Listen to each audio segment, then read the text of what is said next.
Hello besties, welcome back to filmy story line. ಇವತ್ತು ನಾವು ರೀಸೆಂಟಾಗಿ ರಿಲೀಸ್ ಆಗಿರೋ ಡಿಮಾಂಟಿಕ್ ಕಾಲೋನಿ ಪಾರ್ಟ್ 2 ಅನ್ನೋ ಸಸ್ಪೆನ್ಸ್ ಥ್ರಿಲ್ಲರ್ ಹಾಗೆಯೇ ಹಾರರ್ ಇರೋವಂಥ ಮೂವಿನ ನೋಡೋಣ.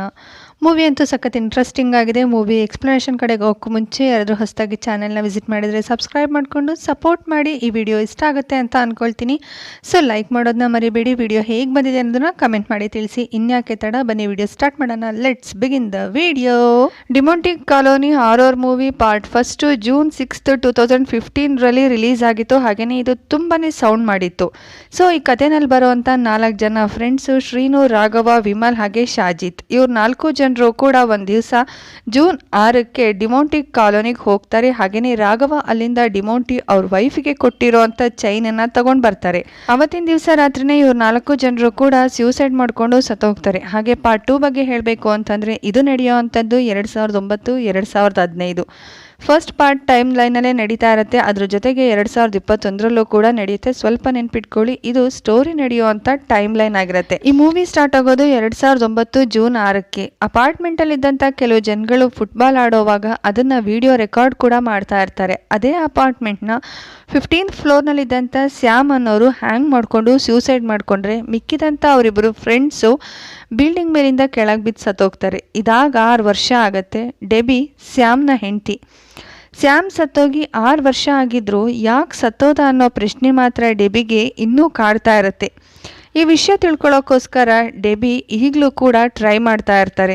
ಡೆಬಿ ಹಾಗೆ ಸ್ಯಾಮ್ ಇಬ್ರದ್ದು ಕೂಡ ಲವ್ ಮ್ಯಾರೇಜ್. ಸ್ಯಾಮ್ಗೆ ಕ್ಯಾನ್ಸರ್ ಇದ್ರೂ ಈ ವಿಷಯ ಮದುವೆಗೆ ಮುಂಚೆನೇ ಡೆಬಿಗೂ ಕೂಡ ಗೊತ್ತಿರುತ್ತೆ. ಕ್ಯಾನ್ಸರ್ ವಿರುದ್ಧ ಫೈಟ್ ಮಾಡೋಣ ಅಂತ ಹೇಳಿದಂಥ ಡೆಬಿ ಮನೆಯ ವಿರುದ್ಧವಾಗಿ ಸ್ಯಾಮ್ ಜೊತೆಗೆ ಮದುವೆ ಆಗಿರ್ತಾರೆ. ಆಪರೇಷನ್ ಆದಮೇಲೆ ಸ್ಯಾಮ್ಗೆ ಕ್ಯಾನ್ಸರ್ ಪೂರ್ತಿಯಾಗಿ ಗುಣಮುಖ ಆಗಿರುತ್ತೆ. ಆದರೂ ಕೂಡ 2009 ಸ್ಯೂಸೈಡ್ ಮಾಡ್ಕೊಂಡು ಸತ್ತೋಗಿರ್ತಾರೆ.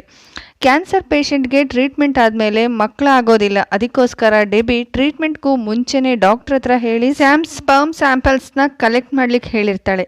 ಹಾಗೆಯೇ ಈಗ 2 ಸಲ ಮಗು ಮಾಡ್ಕೊಳ್ಳಿಕ್ಕೆ ಟ್ರೈ ಮಾಡಿದ್ರು ಕೂಡ 2 ಸಲನೂ ಫೇಲ್ಯೂರ್ ಆಗಿರುತ್ತೆ. 3ನೇ ಸಲನೂ ಕೂಡ ಟ್ರೈ ಮಾಡೋಳಿರ್ತಾಳೆ. ಆದರೆ ಡಾಕ್ಟರ್ ರಿಸ್ಕ್ ಆಗುತ್ತೆ ಅಂತ ಹೇಳಿದ್ರು ಕೂಡ ಸ್ಯಾಮ್ ಈ ರೂಪದಲ್ಲಾದರೂ ತನ್ನ ಜೊತೆನಲ್ಲೇ ಇರಲಿ ಅಂತ ಹೇಳಿ 3ನೇ ಸಲನೂ ಕೂಡ ಟ್ರೈ ಮಾಡ್ತಾಳೆ. ಫೈನಲಿ ಈ ವಿಷಯ ಅವ್ರ ಪೇರೆಂಟ್ಸಿಗೆ ಗೊತ್ತಾಗಿ ಡೆಬಿಗೆ ತುಂಬ ಬೈದರೂ ಕೂಡ ಡೆಬಿ ಯಾರ ಮಾತನ್ನು ಕೂಡ ಕೇಳ್ತಾ ಇರೋದಿಲ್ಲ. ಹಾಗೆಯೇ ಸ್ಯಾಮ್ಗೆ ರಿಚರ್ಡ್ ಅನ್ನೋ ಒಬ್ರು ತಂದೆ ಇರ್ತಾರೆ. ಅವರೊಬ್ರು ಡಾಕ್ಟರ್, ಒಂದು ಹಾಸ್ಪಿಟಲ್ಗೆ ಚೇರ್ಮನ್ ಕೂಡ ಆಗಿರ್ತಾರೆ. ಅವ್ರು ಯಾವಾಗಲೂ ಡೆಬಿನ ನೋಡಿಕೊಂಡು ಅವಳ ಜೊತೆಗೇನೆ ಇರ್ತಾರೆ. ಹಾಗೆಯೇ ಇವಾಗ ಪ್ರೆಸೆಂಟ್ ಸೀನ್ ನಡೀತಾ ಇರುತ್ತೆ. ಸೊ 2015 ಜೂನ್ 6ಕ್ಕೆ ಸ್ಯಾಮ್ ಡೆತ್ ಆ್ಯನಿವರ್ಸರಿಗೆ ಅಂತ ಡೆಬಿ ಹಾಗೆಯೇ ಸ್ಯಾಮ್ ಫಾದರ್ ರಿಚರ್ಡ್ ಸ್ಯಾಮ್ ಸಮಾಧಿ ಹತ್ರ ಹೋಗಿ ವಾಪಸ್ ಬರೋವಾಗ ಒಂದು ಪ್ಲೇಸ್ನಲ್ಲಿ ತುಂಬ ಜನ ಇರ್ತಾರೆ. ಸೊ ಇದನ್ನು ನೋಡಿದಂಥ ಡೆಬಿ ಏನು ವಿಷಯ ಅಂತ ಬಂದು ನೋಡೋವಾಗ ಅಲ್ಲಿದ್ದಂಥ ಒಬ್ಬರು ಪೂಜಾರಿ ಹ್ಯಾಂಗ್ ಮಾಡ್ಕೊಂಡಿರ್ತಾರೆ. ಈ ಪೂಜಾರಿ ಬೇರೆ ಯಾರು ಅಲ್ಲ, ಡಿಮಾಂಟಿಕ್ ಕಾಲೋನಿ ಪಾರ್ಟ್ ಫಸ್ಟ್ನಲ್ಲಿ ಶ್ರೀನು ಹಾಗೆ ಅವ್ರ ಫ್ರೆಂಡ್ಸ್ ಎಲ್ರಿಗೂ ಕೂಡ ಸತ್ತೋಗ್ತಾರೆ ಅಂತ ಭವಿಷ್ಯ ಹೇಳಿ ಹೆಲ್ಪ್ ಮಾಡಿರ್ತಾರೆ. ಪೂಜಾರಿ ಮುಖನ ಒಂದೇ ಸಲ ನೋಡ್ತಾ ಇದ್ದಂಥ ಡೆಬಿಗೆ ಶಾಕ್ ಆಗೋಗುತ್ತೆ. ಯಾಕೆ ಅಂತಂದರೆ ಆ ಪೂಜಾರಿ ಫೇಸ್ನಲ್ಲಿ ಡೆಬಿ ಹಸ್ಬೆಂಡ್ ಸ್ಯಾಮ್ನ ಫೇಸ್ ಇದ್ದಕ್ಕಿದ್ದಂಗೆ ಕಾಣಿಸುತ್ತೆ. ಸೊ ಅದೇ ಟೈಮ್ನಲ್ಲಿ ಪೂಜಾರಿ ಮನೆಗೆ ಬಂದು ಪೂಜಾರಿ ಸತ್ತೋಗಿರೋದನ್ನ ನೋಡಿ ವಾಪಸ್ ಹೋಗ್ತಾ ಇದ್ದಂಥ ಶ್ರೀನು ಡೆಬಿಗೆ ಡ್ಯಾಶ್ ಹೊಡಿತಾನೆ. ಸೊ ಈ ಒಂದು ಸಿಚುಯೇಷನ್ 2015 ಜೂನ್ 5, 6ಕ್ಕೆ ಅಂದರೆ ಡಿಮಾಂಟಿಕ್ ಕಾಲೋನಿ ಪಾರ್ಟ್ ಫಸ್ಟ್ನಲ್ಲಿ ನಡೆದಂಥ ಟೈಮಲ್ಲಿ ನಡೀತಾ ಇರುತ್ತೆ. ಡೆಬಿ ಹಸ್ಬೆಂಡು ಆಲ್ರೆಡಿ 2009 6 ವರ್ಷದ ಮುಂಚೆನೇ ತೀರೋಗಿರ್ತಾರೆ. ಹಾಗೆ ನೆಕ್ಸ್ಟ್ ಸೀನ್ನಲ್ಲಿ ಡೆಬಿ ಹಾಗೆ ರಿಚರ್ಡ್ ಇಬ್ಬರು ಕೂಡ ಹೊಸದಾಗಿ ಓಪನ್ ಮಾಡಿರೋವಂಥ ಅವರ ರೆಸ್ಟೋರೆಂಟಿಗೆ ಬರ್ತಾರೆ. ದೊಡ್ಡ ರೆಸ್ಟೋರೆಂಟ್ ಕಟ್ಟಬೇಕು ಅನ್ನೋದು ಸ್ಯಾಮ್ನ ಡ್ರೀಮ್ ಆಗಿರುತ್ತೆ. ಆ ಡ್ರೀಮ್ನ ಡೆಬಿ ಇವಾಗ ನೆರವೇರಿಸಿರ್ತಾರೆ.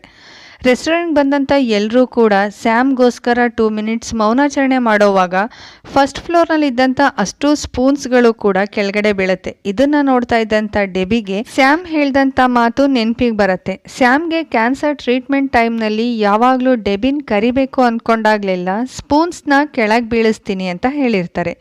ಸೊ ಈಗ ಸ್ಪೂನ್ಸ್ ಎಲ್ಲ ಕೆಳಗೆ ಬೀಳ್ತಾ ಇದೆ ಅಂತಂದರೆ ಸ್ಯಾಮ್ ಆತ್ಮ ನನಗೇನೋ ಹೇಳ್ಬೇಕು ಅಂತಿದೆ ಅಂತ ಡೆಬಿಗೆ ಅನಿಸುತ್ತೆ. ಅದಕ್ಕೆ ಡೆಬಿ ರಿಚರ್ಡ್ ಹತ್ರ ಸ್ಯಾಮ್ ಆತ್ಮ ನನ್ನ ಜೊತೆ ಮಾತಾಡಬೇಕು ಅಂತಿದೆ, ನಾವು ಒಂದು ಸಲ ಸ್ಯಾಮ್ ಆತ್ಮದ ಜೊತೆ ಮಾತಾಡಿ ನೋಡೋಣ ಅಂತ ಹೇಳಿದ್ದಕ್ಕೆ ರಿಚರ್ಡ್ ನಾವು ತುಂಬ ಸಲ ಟ್ರೈ ಮಾಡಿದ್ದೀವಿ ಅಲ್ವಾ, ಆದರೆ ಸ್ಯಾಮ್ ಆತ್ಮ ಮಾತ್ರ ಬಂದಿಲ್ಲ, ಮತ್ತೆ ಆತ್ಮನ ಕರೆಯಲ್ಲ ಅಂತ ನನಗೆ ನೀನು ಮಾತು ಕೊಟ್ಟಿದೀಯಾ ಅಲ್ವಾ ಅಂತ ಹೇಳಿದ್ದಕ್ಕೆ ಡೆಬಿ ಸ್ಯಾಮ್ ಆತ್ಮ ನನ್ನ ಜೊತೆ ಏನೋ ಮಾತಾಡಬೇಕು ಅಂತ ಇದೆ, ಇದೊಂದು ಸಲ ಟ್ರೈ ಮಾಡೋಣ ಅಂತ ರಿಕ್ವೆಸ್ಟ್ ಮಾಡ್ಕೊಳ್ತಾಳೆ. ಹಾಗೆಯೇ ರೆಸ್ಟೋರೆಂಟ್ ಓಪನಿಗೆ ಮಾಂಕ್ಗಳನ್ನು ಕೂಡ ಇನ್ವೈಟ್ ಮಾಡಿರ್ತಾರೆ. ಮಾಂಕ್ಗಳು ಡೆಬಿಗೋಸ್ಕರ ರೆಸ್ಟೋರೆಂಟಲ್ಲಿಡೋಕ್ಕೋಸ್ಕರ ಒಂದು ಪವರ್ಫುಲ್ ದೇವ್ರನ್ನ ಗಿಫ್ಟ್ ಕೊಡ್ತಾರೆ. ಹಾಗೆ ನೆಕ್ಸ್ಟ್ ಸೀನ್ನಲ್ಲಿ ರಘುನಂದನ್ ಅನ್ನೋರ್ನ ನೋಡ್ತೀವಿ. ಅವ್ರ ತಂದೆ ಅಮೃತಲಿಂಗಂಗೆ 205 ಕೋಟಿ ಆಸ್ತಿ ಇರುತ್ತೆ. ಹಾಗೆ 2 ಹೆಂಡ್ತೀರು ಕೂಡ ಇರ್ತಾರೆ. ಮೊದಲನೇ ಹೆಂಡತಿಯ ದೊಡ್ಡ ಮಗನೇ ಈ ರಘುನಂದನ್. ಹಾಗೆಯೇ ಎರಡನೇ ಮಗ ಯಾರು ಅಂತಂದರೆ ಡಿಮಾಂಟಿಕ್ ಕಾಲೋನಿ ಪಾರ್ಟ್ ಫಸ್ಟ್ನಲ್ಲಿ ಮೇನ್ ಲೀಡಾಗಿ ಮಾಡಿದಂಥ ಶ್ರೀನು. ಇವರಿಬ್ಬರು ಕೂಡ ಅವಳಿ ಜವಳಿ ಆಗಿರ್ತಾರೆ. ಹಾಗೆಯೇ ಎರಡನೇ ಹೆಂಡತಿಗೆ ಐಶ್ವರ್ಯ ಅನ್ನೋ ಒಬ್ಬರು ಮಗಳು ಕೂಡ ಇರ್ತಾರೆ. ರಘು ತಂದೆ ಅಮೃತಲಿಂಗಂ ಸತ್ ಮೇಲೆ ಅವ್ರು ಬರೆದಂಥ ವಿಲ್ಲನ್ನ ರಘು ಚಿಕ್ಕಪ್ಪ ದಯಾಕಾರನ್ ಎಲ್ರಿಗೂ ಕೂಡ ಓದಿ ಹೇಳ್ತಾರೆ. ಆ ವಿಲ್ನಲ್ಲಿ ಆಸ್ತಿನ ಯಾವ ರೀತಿ ಡಿಸ್ಟ್ರಿಬ್ಯೂಟ್ ಮಾಡಬೇಕು ಅಂತ ಹೇಳಿ ಬರೆದಿರ್ತಾರೆ. ಹಾಗೆಯೇ ಆ ಆಸ್ತಿನಲ್ಲಿ 25% ರಘುಗೆ, 5% ಐಶ್ವರ್ಯಾಗೆ, ಹಾಗೆಯೇ 70% ಶ್ರೀನುಗೆ ಕೊಡಬೇಕು ಅಂತ ಬರೆದಿರ್ತಾರೆ. ಆ ವಿಷಯ ಐಶ್ವರ್ಯಾಗೆ ಗೊತ್ತಾಗ್ತಾ ಇದ್ದಂಗೆ ಕೋಪದಲ್ಲಿ ನಾನು ಕೋರ್ಟಿಗೆ ಹೋಗ್ತೀನಿ, ನನಗಿನ್ನೂ ಸ್ವಲ್ಪ ಜಾಸ್ತಿ ಆಸ್ತಿ ಬೇಕು ಅಂತ ಹೇಳಿ ಕೇಸ್ ಹಾಕ್ತೀನಿ ಅಂತ ಕೂಗಾಡಿಕೊಂಡು ಅಲ್ಲಿಂದ ಹೊರಟೋಗ್ತಾರೆ. ಅವತ್ತು ರಾತ್ರಿ ರಘು ಅವ್ರ ಚಿಕ್ಕಪ್ಪನ ಹತ್ರ ಮಾತಾಡ್ತಾ ಐಶ್ವರ್ಯಗಿಂತ ಮುಂಚೆ ನಾನೇ ಕೇಸ್ ಹಾಕಿ ನನಗಿನ್ನೂ ಸ್ವಲ್ಪ ಜಾಸ್ತಿ ಆಸ್ತಿ ಬರೋ ಥರ ಮಾಡ್ಕೊಳ್ತೀನಿ ಅಂತ ಹೇಳ್ತಾರೆ. ಸೊ ಇದನ್ನು ಕೇಳಿಸ್ಕೊಂಡಂಥ ರಘು ಚಿಕ್ಕಪ್ಪ, ನಿಮ್ಮಪ್ಪ ತುಂಬ ಸ್ಟ್ರಾಂಗ್ ಆಗಿ ವಿಲ್ ಬರೆದಿದ್ದಾರೆ, ಕೋರ್ಟಿಗೆ ಹೋದ್ರೂ ಕೂಡ ಏನೂ ಯೂಸ್ ಇಲ್ಲ, ಶ್ರೀನು ನಿನ್ನ ತಮ್ಮನೇ ಅಲ್ವಾ, ಫೋನ್ನಲ್ಲಿ ಮಾತಾಡಿದ್ರೆ ಏನಾದರೂ ಬಗೆಹರಿಬೋದು ಅಂದ್ಕೊಂಡಂಥ ದಯಾಕಾರನ್ ಶ್ರೀನುಗೆ ಕಾಲ್ ಮಾಡ್ತಾರೆ. ಆದರೆ ಶ್ರೀನು ಮಾತ್ರ ಯಾವತ್ತೋ ಒಂದು ದಿವಸ ನಮ್ಮಮ್ಮ ನೀವು ನನಗೆ ಕಾಲ್ ಮಾಡ್ತೀರಾ ಅಂತ ಹೇಳಿದರು, ಇನ್ಯಾವತ್ತೂ ಕೂಡ ನೀವು ನನಗೆ ಕಾಲ್ ಮಾಡಿಬಿಡಿ ಅಂತ ಹೇಳಿ ಕಾಲ್ನ ಡಿಸ್ಕನೆಕ್ಟ್ ಮಾಡ್ತಾರೆ. ಹಾಗೆಯೇ ಈ ಕಡೆ ಡೆಬ್ಬಿ ಹಾಗೆ ರಿಚರ್ಡ್ನ ತೋರಿಸ್ತಾರೆ. ಡೆಬ್ಬಿ ಸ್ಯಾಮ್ ಆತ್ಮದ ಜೊತೆ ಮಾತಾಡೋದಕ್ಕೋಸ್ಕರ ದಾವೋಶಿ ಅನ್ನೋ ಮಾಂಕ್ ಹತ್ರ ಬರ್ತಾರೆ. ದಾವೋಶಿ ಅವ್ರ ಹತ್ರ ಸ್ಯಾಮ್ ಆತ್ಮದ ಜೊತೆ ಡೈರೆಕ್ಟಾಗಿ ಮಾತಾಡೋದಕ್ಕಾಗೋದಿಲ್ಲ. ಡೆಬ್ಬಿ ಆತ್ಮನ ಸ್ಯಾಮ್ ಆತ್ಮದ ಹತ್ರ ಕಳಿಸ್ತೀನಿ, ಆಗ ಸ್ಯಾಮ್ ಆತ್ಮದ ಜೊತೆ ಮಾತಾಡ್ಬೋದು ಅಂತ ಹೇಳ್ತಾರೆ. ಆದರೆ ನಾನು ಹೇಳಿದ ತಕ್ಷಣ ನೀನು ಆ ಪ್ಲೇಸಿಂದ ಆಚೆ ಬರಬೇಕು, ಇಲ್ಲ ಅಂತಂದರೆ ನಿನ್ನ ಆತ್ಮ ಆ ಅಂಧಕಾರದಲ್ಲೇ ಉಳಿದ್ಬಿಡುತ್ತೆ ಅಂತ ಕೂಡ ಹೇಳ್ತಾರೆ. ಸೊ ಆ ರೀತಿ ಏನಾದರೂ ಆದರೆ ನಿನ್ನ ಪ್ರಾಣಕ್ಕೂ ಕೂಡ ಅಪಾಯ ಆಗ್ಬೋದು ಅಂತ ಹೇಳ್ತಾರೆ. ಹಾಗೆಯೇ ಮಾಂಕ್ ಎಲ್ಲರೂ ಡೆಬ್ಬಿ ಆತ್ಮನ ಸ್ಯಾಮ್ ಆತ್ಮ ಇರೋ ಹತ್ರ ಕಳಿಸ್ತಾರೆ. ಅಲ್ಲಿ ತುಂಬ ಆತ್ಮಗಳು ಹ್ಯಾಂಗ್ ಮಾಡ್ಕೊಂಡ ರೀತಿ ಇರ್ತವೆ. ಇದನ್ನು ನೋಡಿದಂಥ ಡೆಬ್ಬಿಗೆ ತುಂಬಾ ಭಯ ಆಗುತ್ತೆ. ಅದೇ ಟೈಮ್ನಲ್ಲಿ ಸ್ವಲ್ಪ ದೂರದಲ್ಲಿ ಡೆಬ್ಬಿಗೆ ಸ್ಯಾಮ್ ಆತ್ಮ ಕಾಣಿಸುತ್ತೆ. ಸ್ಯಾಮ್ ಆತ್ಮ ಡೆಬ್ಬಿ ಹತ್ರ ನಾನು ಇಲ್ಲಿಂದ ಕರ್ಕೊಂಡು ಹೋಗು, ನನಗೆ ಹೆಲ್ಪ್ ಮಾಡು ಅಂತ ಡೆಬ್ಬಿಗೆ ಹೇಳ್ತಾ ಇದ್ದಂಗೆ ಡೆಬ್ಬಿ ಸ್ಯಾಮ್ ಆತ್ಮದ ಹತ್ರ ಹೋಗೋದಕ್ಕೆ ಸ್ಟಾರ್ಟ್ ಮಾಡ್ತಾಳೆ. ಆಗಲೇ ಅಲ್ಲಿಗೆ ಬಂದಂಥ ಮಾಂಕ್ ಡೆಬ್ಬಿ ಹತ್ರ, ಅದು ಸ್ಯಾಮ್ ಆತ್ಮ ಅಲ್ಲ, ಆ ಪ್ರಪಂಚದಲ್ಲಿರೋ ಬೇರೆ ಯಾವುದೋ ಆತ್ಮ ನಿನ್ನನ್ನು ಸಹಾಯ ಕೇಳ್ತಿರೋದು, ನೀನು ಮುಂದಕ್ಕೆ ಹೋದರೆ ಅಪಾಯ, ಹಿಂದಕ್ಕೆ ಬಾ ಅಂತ ಹೇಳಿ ತನ್ನ ಹತ್ರಕ್ಕೆ ಕರ್ಕೊಳ್ತಾರೆ. ಅಂಧಕಾರ ಪ್ರಪಂಚದಕ್ಕೆ ಡೆಬ್ಬಿ ಆತ್ಮ ಹೋದ ಕ್ಷಣದಿಂದ ಹೊರಗಿನ ಪ್ರಪಂಚದಲ್ಲಿದ್ದ ಡೆಬ್ಬಿ ಶರೀರ ಪೆನ್ ತಗೊಂಡು ಪೇಪರ್ ಮೇಲೆ ಹೆಲ್ಪ್ ಹೆಲ್ಪ್ ಅಂತ ಬರಿತಾನೆ ಇರ್ತಾಳೆ. ಕೊನೆಯಲ್ಲಿ ದಿಸ್ ವಿಲ್ ಬಿ ರಿಪೀಟ್ ಅಂತ ಬರಿತಾ ಇದ್ದಂಗೆನೆ ಕೆಳಗೆ ಬಿದ್ದೋಗ್ತಾಳೆ. ಇದೆಲ್ಲ ಈ ಕಡೆ ನಡೀತಾ ಇರೋವಾಗ್ಲೇ ಆ ಕಡೆ ಶ್ರೀನು ಡಿಮಾಂಟಿಕ್ಕಿಂದ ತಪ್ಪಿಸ್ಕೊಳ್ಳೋದಕ್ಕೋಸ್ಕರ ಬಿಲ್ಡಿಂಗಿಂದ ಕೆಳಗಡೆ ಬೀಳ್ತಾರೆ. ಆಗ್ಲೇ ಅವ್ರಿಗೆ ರಾಡ್ ಕೂಡ ಚುಚ್ಕೊಂಡಿರುತ್ತೆ. ಇದು ಡಿಮಾಂಟಿಕ್ ಕಾಲೋನಿ ಪಾರ್ಟ್ ಫಸ್ಟ್ನ ಎಂಡಿಂಗ್ನಲ್ಲಿ ತೋರಿಸಿರ್ತಾರೆ. ಕಟ್ ಮಾಡಿದ್ರೆ ಸ್ಟೋರಿ 6 ವರ್ಷ ಮುಂದಕ್ಕೆ ಬರುತ್ತೆ. ಜೂನ್ 5, 2021ಕ್ಕೆ ಸ್ಟೋರಿ ಸ್ಟಾರ್ಟ್ ಆಗುತ್ತೆ. ಡೆಬ್ಬಿ ಹಾಗೇನೆ ರಿಚರ್ಡ್ ಇಬ್ರಿಗೂ ಕೂಡ ರಾಡಿಂದ ಚುಚ್ಕೊಂಡಿರೋವಂಥ ಶ್ರೀನು ಬಗ್ಗೆ ಗೊತ್ತಾಗಿ ಅವನನ್ನು ಕಾಪಾಡಿ 6 ವರ್ಷದಿಂದ ಟ್ರೀಟ್ಮೆಂಟ್ ಕೊಡ್ತಿರ್ತಾರೆ.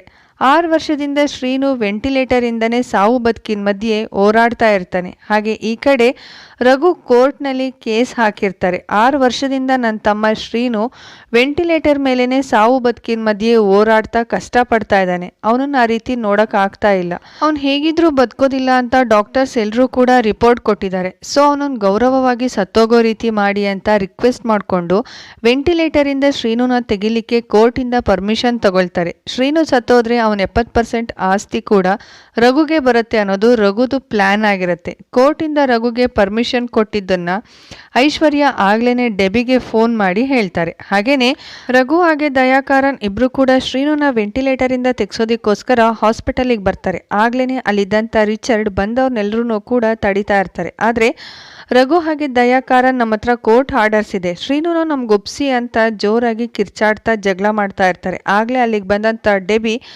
ಶ್ರೀನು ಏನಾದರೂ ಸತ್ತೋದ್ರೆ ರಘುನು ಕೂಡ ಸತ್ತೋಗ್ತಾನೆ ಅಂತ ಕೋಪ ಮಾಡಿಕೊಂಡು ಜೋರಾಗಿ ಕಿರ್ಚಾಡ್ತಾಳೆ. ಸೊ ಇದನ್ನ ಕೇಳಿಸ್ಕೊಂಡಂತ ಅವರೆಲ್ರಿಗೂ ಕೂಡ ಶಾಕ್ ಆಗುತ್ತೆ. ಹಾಗೇನೆ ರಘು ಶ್ರೀನು ಸತ್ತೋದ್ರೆ ನಾನು ಯಾಕೆ ಸತ್ತೋಗ್ತೀನಿ ಅಂತ ಕೇಳೋವಾಗ 2015 ಜೂನ್ 6ಕ್ಕೆ ಶ್ರೀನು ರಾಡಿಂದ ಚುಚ್ಕೊಂಡಾಗ ಅವತ್ತಿನ ದಿವಸನೇ ನೀನು ಕೂಡ ಬಿಲ್ಡಿಂಗಿಂದ ಕೆಳಗೆ ಬಿದ್ದಿದ್ಯಾ, ನೆನಪಿಲ್ವಾ ನಿನಗೆ? ನಿಜ ಹೇಳಬೇಕು ಅಂತಂದರೆ ಶ್ರೀನು ಅವತ್ತೇ ಸಾಯ್ಬೇಕಿತ್ತು. ಅವತ್ತು ನೀನು ಸಾವಿನಿಂದ ತಪ್ಪಿಸ್ಕೊಂಡಿದ್ದಕ್ಕೆ ಶ್ರೀನು ಕೂಡ ಬದುಕಿರೋದು.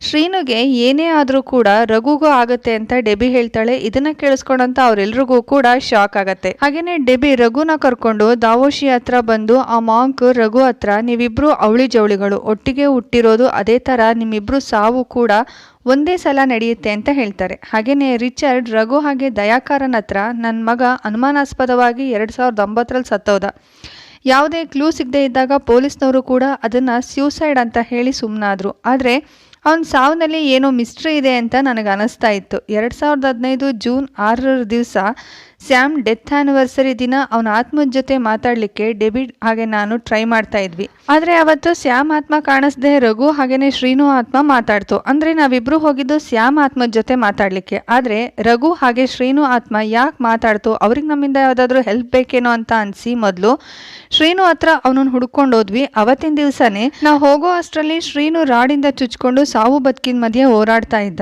ಶ್ರೀನುನ್ ಕಾಪಾಡಿದ್ಮೇಲೆ ಶ್ರೀನು ಆತ್ಮ ಡೆಬಿಗೆ ಯಾಕೆ ಕಾಣಿಸ್ತು ಅಂತ ತಿಳ್ಕೊಳ್ಬೇಕು ಅಂತ ಶ್ರೀನು ರೂಮ್ಗೆ ಹೋಗಿ ಚೆಕ್ ಮಾಡ್ತಾರೆ. ಸೊ ಅಲ್ಲಿ ಡೆಬಿಗೆ ಶ್ರೀನು ಫ್ರೆಂಡ್ ರಾಘವ್ನ ಲೈಬ್ರರಿ ಕಾರ್ಡ್ ಸಿಗುತ್ತೆ. ಸೇಮ್ ಅದೇ ಲೈಬ್ರರಿಗೆ ಸ್ಯಾಮ್ ಕೂಡ ಹೋಗ್ತಿರ್ತಾರೆ. ಸೊ ಆ ಲೈಬ್ರರಿನಲ್ಲಿ ಏನೋ ಮಿಸ್ಟ್ರಿ ಇದೆ ಅಂತ ಡೆಬಿ ಹಾಗೆ ರಿಚರ್ಡ್ ಇಬ್ರಿಗೂ ಕೂಡ ಡೌಟ್ ಬರುತ್ತೆ. ಆ ಡೌಟ್ನ ಕ್ಲಿಯರ್ ಮಾಡ್ಕೊಳ್ಳಿಕ್ಕೆ ಲೈಬ್ರರಿಗೆ ಹೋಗಿ ಕ್ರಾಸ್ ಚೆಕ್ ಮಾಡಿದ್ರೆ ಸ್ಯಾಮ್ ಹಾಗೆ ರಾಘವ ಸತ್ತೋಗೋ ಮುಂಚೆ ಆ ಲೈಬ್ರರಿಗೆ ಹೋಗಿ ಸೇಮ್ ಬುಕ್ಸ್ನ ತಗೊಂಡಿದ್ದಾರೆ ಅಂತ ಗೊತ್ತಾಗುತ್ತೆ. ಆ ಬುಕ್ಕು ಒಂದೇ ಒಂದು ಕಾಪಿ ಇರೋದು, ಆದರೆ ಆ ಕಾಪಿ ಕೂಡ ಈಗ ಲೈಬ್ರರಿನಲ್ಲಿ ಇಲ್ಲ. ಆ ಬುಕ್ನ ಯಾರ್ಯಾರೆಲ್ಲ ಓದಿರ್ಬೋದು ಅನ್ನೋ ಒಂದು ಲೀಸ್ಟ್ ನೋಡಿದಾಗ ಒಂದು ಶಾಕಿಂಗ್ ವಿಷಯ ರಿವೀಲ್ ಆಗತ್ತೆ.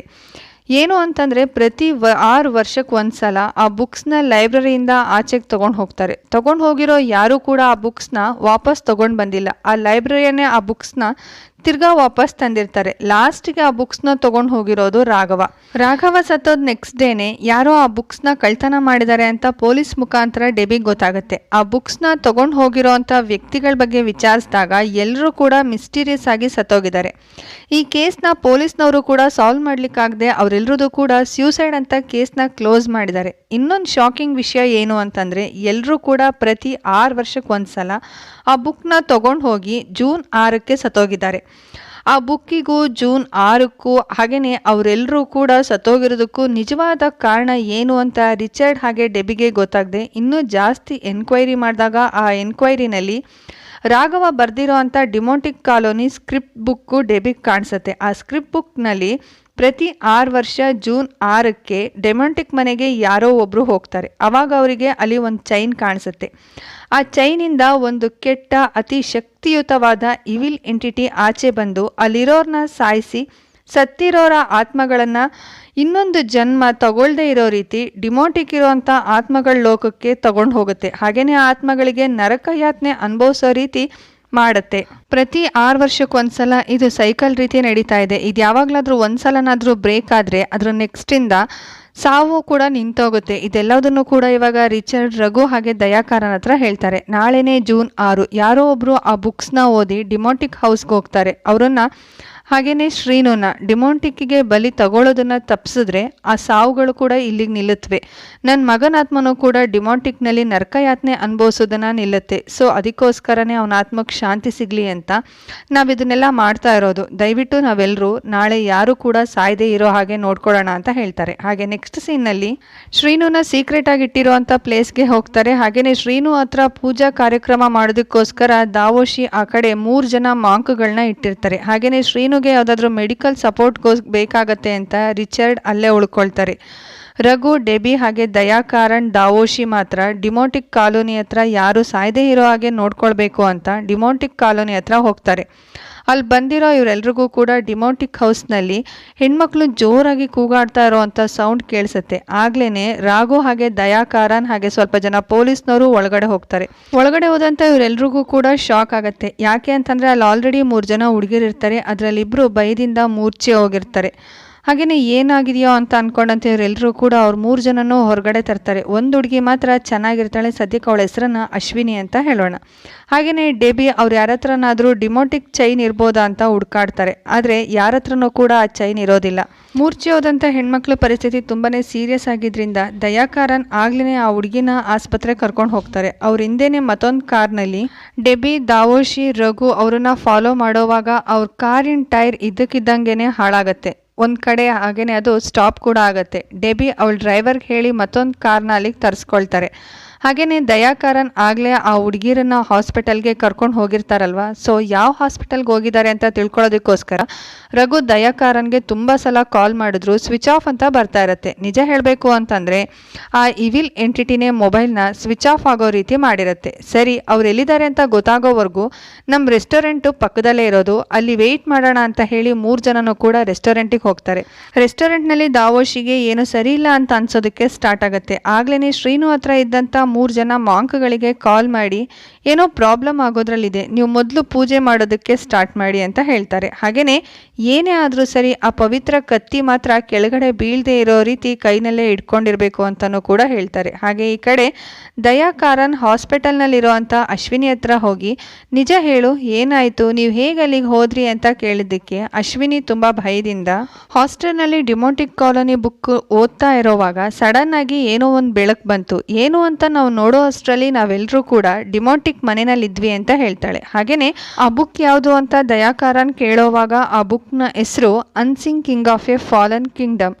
ಆ ಬುಕ್ನ ಹೆಸರು ಕೇಳಿಸ್ಕೊಳ್ತಾ ಇದ್ದಂಗೆ ದಯಾಕರನ್ಗೆ ವಿಷಯ ಎಲ್ಲ ಗೊತ್ತಾಗೋಗುತ್ತೆ. ಹಾಗೆಯೇ ಇದುವರೆಗೂ ಯಾರೆಲ್ಲ ಆ ಬುಕ್ಕನ್ನ ಓದಿ ಸತ್ತೋಗಿದ್ರೋ ಇವಾಗಲೂ ಕೂಡ ಅದೇ ಬುಕ್ಕನ್ನ ಇವ್ರು ಓದಿರೋದು ಅಂತ ದಯಾಕರನ್ಗೆ ಗೊತ್ತಾಗುತ್ತೆ. ಹಾಗೆಯೇ ಈ ಕಡೆ ರೆಸ್ಟೋರೆಂಟನ್ನು ತೋರಿಸ್ತಾರೆ. ರೆಸ್ಟೋರೆಂಟ್ಗೆ ಯಾರೋ ಒಬ್ಬ ವ್ಯಕ್ತಿ ಪಾರ್ಸಲ್ ತೊಗೊಂಡೋಗೋದಕ್ಕೋಸ್ಕರ ಬಂದಿರ್ತಾರೆ. ಡೆಬಿ ಆ ವ್ಯಕ್ತಿನ ಚಿಲ್ಕ ಹಾಕಿಲ್ಲ, ಒಳಗಡೆ ಬನ್ನಿ ಅಂತ ಎಷ್ಟೇ ಕೂಗಿದ್ರೂ ಕೂಡ ಹೊರಗಡೆ ಇರೋವಂಥ ವ್ಯಕ್ತಿ ಒಳಗಡೆ ಬರೋದಿಲ್ಲ. ಇದನ್ನು ನೋಡಿದಂಥ ಡೆಬಿ ಯಾಕೆ ಒಳಗಡೆ ಬರ್ತಾ ಇಲ್ಲ ಅಂತ ನೋಡಿ ಡೋರ್ ಓಪನ್ ಮಾಡೋದಕ್ಕೆ ಟ್ರೈ ಮಾಡ್ತಾಳೆ. ಆದರೆ ಅವಳಿಗೆ ಕರೆಂಟ್ ಶಾಕ್ ಹೊಡೆದಂಗೆ ಆಗುತ್ತೆ. ಇದೇನಾಯಿತು ಅಂತ ರಘುನು ಕೂಡ ಡೋರ್ ಓಪನ್ ಮಾಡೋದಕ್ಕೆ ಅಂತ ಟ್ರೈ ಮಾಡಿದಾಗ ರಘುನು ಕೂಡ ತುಂಬ ದೂರದವರೆಗೂ ಕೂಡ ತೂರ್ಕೊಂಡೋಗಿ ಬಿದ್ದುಬಿಡ್ತಾರೆ. ಇದನ್ನೆಲ್ಲ ನೋಡ್ತಿದ್ದಂತೆ ಇವ್ರಿಗೆ ತುಂಬಾ ಭಯ ಆಗುತ್ತೆ. ಹಾಗೆಯೇ ಒಳಗಡೆಯಿಂದ ಆ ವ್ಯಕ್ತಿನ ಕೂಗೋದಕ್ಕೆ ಎಷ್ಟೇ ಟ್ರೈ ಮಾಡಿದ್ರೂ ಕೂಡ ಆ ವ್ಯಕ್ತಿಗೆ ಯಾವ ಸೌಂಡು ಕೂಡ ಕೇಳಿಸೋದಿಲ್ಲ. ಹಾಗೆಯೇ ಬಂದಂಥ ವ್ಯಕ್ತಿನೂ ಕೂಡ ಒಳಗಡೆ ನೋಡಿ ಲೈಟ್ಸ್ ಆಫ್ ಆಗಿರೋದು ನೋಡಿ ಯಾರೂ ಇಲ್ಲ ಅನ್ಸುತ್ತೆ ಅಂತ ಹೇಳಿ ಬೈಕೊಂಡು ಅಲ್ಲಿಂದ ಹೊರಟೋಗ್ತಾರೆ. ಇದನ್ನೆಲ್ಲ ನೋಡ್ತಾ ಇದ್ದಂಥ ಇವ್ರುಗಳಿಗಂತೂ ತುಂಬಾ ಭಯ ಆಗೋದಕ್ಕೆ ಸ್ಟಾರ್ಟ್ ಆಗುತ್ತೆ. ಹೋಗ್ಲಿ ಯಾರಿಗನಾದ್ರೂ ಕಾಲ್ ಮಾಡೋಣ ಅನ್ಕೊಂಡ್ರು ಕೂಡ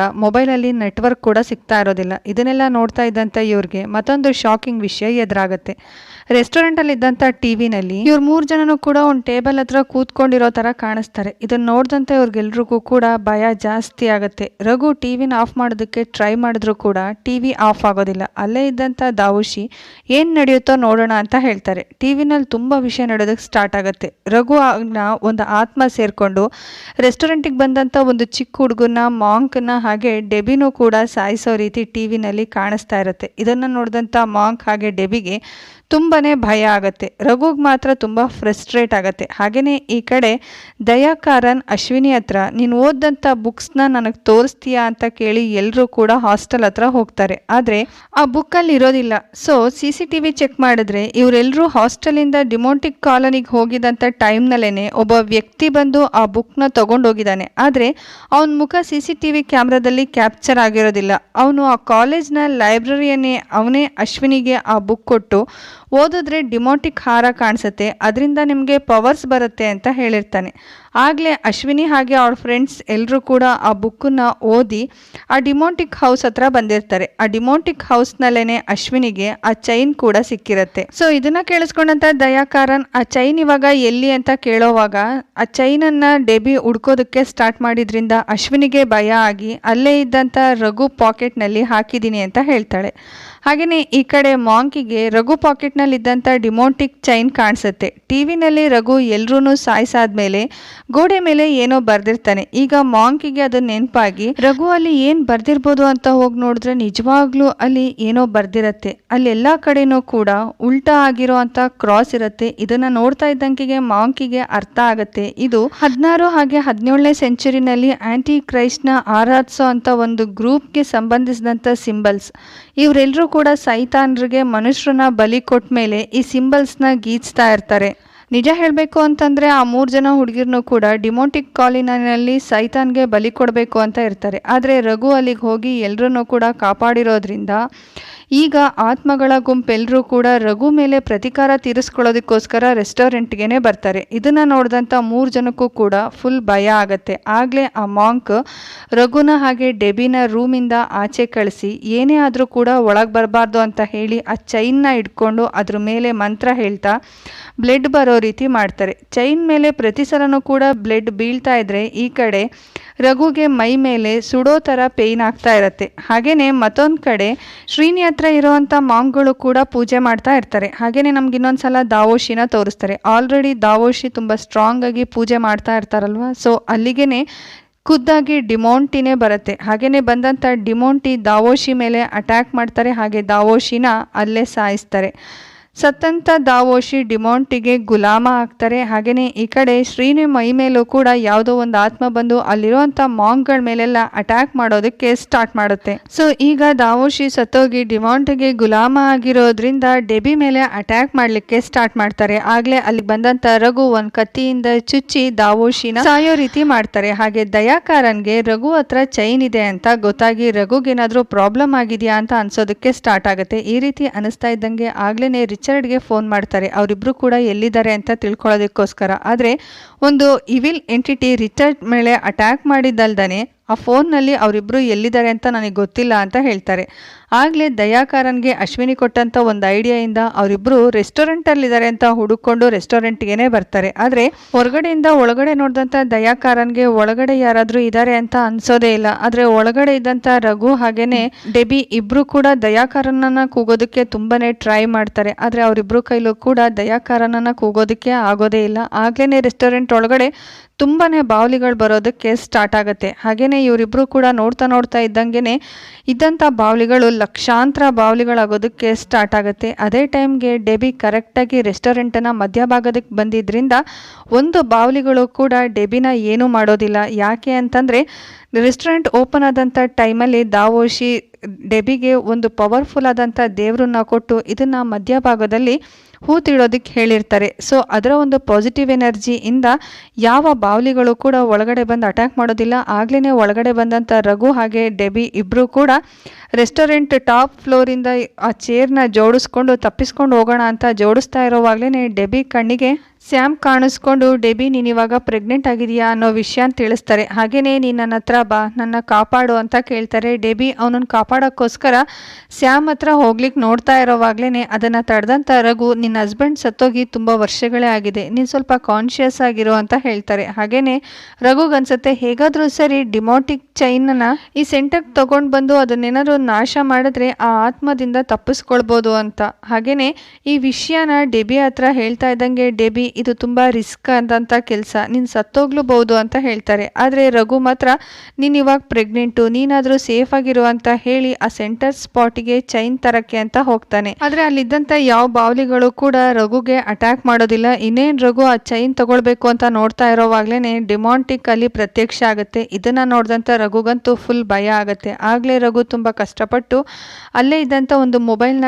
ಡೆಬಿ ಹತ್ರ ಎಸಿತಾನೆ. ಹಾಗೆಯೇ ಸೆಂಟರ್ನಲ್ಲಿದ್ದಂಥ ಡೆಬಿಗೆ ಸಿಗ್ನಲ್ ಸಿಗೋದಕ್ಕೆ ಸ್ಟಾರ್ಟ್ ಆಗುತ್ತೆ. ಆಗಲೇ ಡೆಬಿ ದಯಾಕಾರನ್ಗೆ ಕಾಲ್ ಮಾಡಿ ನಡೆದಂಥ ಅಷ್ಟು ವಿಷಯಗಳನ್ನು ಕೂಡ ಹೇಳ್ತಾಳೆ. ಹಾಗೆಯೇ ರೆಸ್ಟೋರೆಂಟ್ ಟಾಪಿಂದ ಬಂದು ಹೆಲ್ಪ್ ಮಾಡೋದಕ್ಕೂ ಕೂಡ ಹೇಳ್ತಾಳೆ. ಸೊ ಹಾಗೆಯೇ ಆತ್ಮಗಳೆಲ್ಲವೂ ಕೂಡ ಒಂದು ರಿಚುವಲ್ ಮೂಲಕ ದಾವೋಶಿ ಶವನ ಒಲಿಸ್ಕೊಂಡು ಅದರ ಆತ್ಮನ ಡಿಮಾಂಟಿಗೆ ಗುಲಾಮ ಮಾಡುತ್ತವೆ.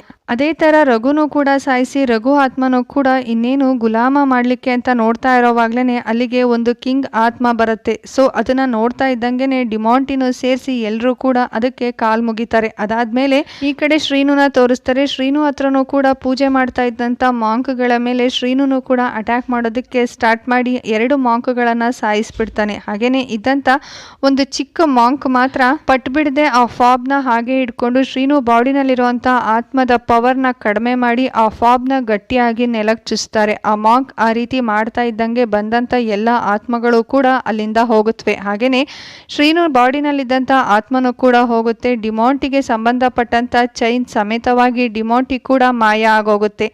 ಸೊ ಇದೆಲ್ಲ ಮುಗಿತಾ ಇದ್ದಂಗೆ ಶ್ರೀನು ಸಾವಿನಿಂದ ಆಚೆ ಬರ್ತಾನೆ. ಆದರೆ ರಘು ಮಾತ್ರ ಇದಕ್ಕೆ ಮುಂಚೆ ಶ್ರೀನು ಯಾವ ಕಂಡೀಷನಲ್ಲಿದ್ನೋ ಈಗ ರಘು ಅದೇ ಕಂಡೀಷನ್ಗೆ ಹೋಗಿ ವೆಂಟಿಲೇಷನ್ ಮೇಲೆ ಸಾವು ಬದುಕಿನ ಮಧ್ಯೆ ಹೋರಾಡೋದಕ್ಕೆ ಸ್ಟಾರ್ಟ್ ಮಾಡ್ತಾರೆ. ಹಾಗೆಯೇ ಎಚ್ಚರ ಆದಂಥ ಶ್ರೀನು ನೆಕ್ಸ್ಟ್ 6 ವರ್ಷ ಆದಮೇಲೆ ಇದೇ ರಿಪೀಟ್ ಆಗುತ್ತೆ ಅಲ್ವಾ, ಅವತ್ತು ಆ ಡಿಮೋಂಟಿ ಇನ್ಯಾರನ್ನೂ ಕೂಡ ಬಲಿ ತಗೊಳ್ದುಕೊಳ್ದೇ ಇರೋ ರೀತಿ ನಾನೇ ಈ ಸೈಕಲ್ನ ನಿಲ್ಲಿಸ್ತೀನಿ ಅಂತ ಹೇಳ್ತಾರೆ. ಆಗ್ಲೇ ಡೆಬಿ ಮಾತಾಡ್ತಾ, ಮನುಷ್ಯರನ್ನ ಈ ರೀತಿ ಬಲಿ ತೆಗೆದುಕೊಳ್ತಾ ಇರೋದು ಡಿಮೋಂಟಿ ಅಲ್ಲ, ಅವರೆಲ್ರಿಗಿಂತ ಮೇಲೊಬ್ಬ ರಾಜ ಇದ್ದಾನೆ. ಅವ್ನು ಬರ್ತಾ ಇದ್ದಂಗೆ ಅವ್ನಿಗೆಲ್ಲರೂ ಕೂಡ ರೆಸ್ಪೆಕ್ಟ್ ಕೊಟ್ಟರು. ಆ ರಾಜ ಬಂದ ಆತ್ಮ ಯಾರ್ದು ಅಂತಂದರೆ 15th ಸೆಂಚುರಿನಲ್ಲಿ ಇದ್ದಂಥ ಒಬ್ಬ ರಾಜಂದು.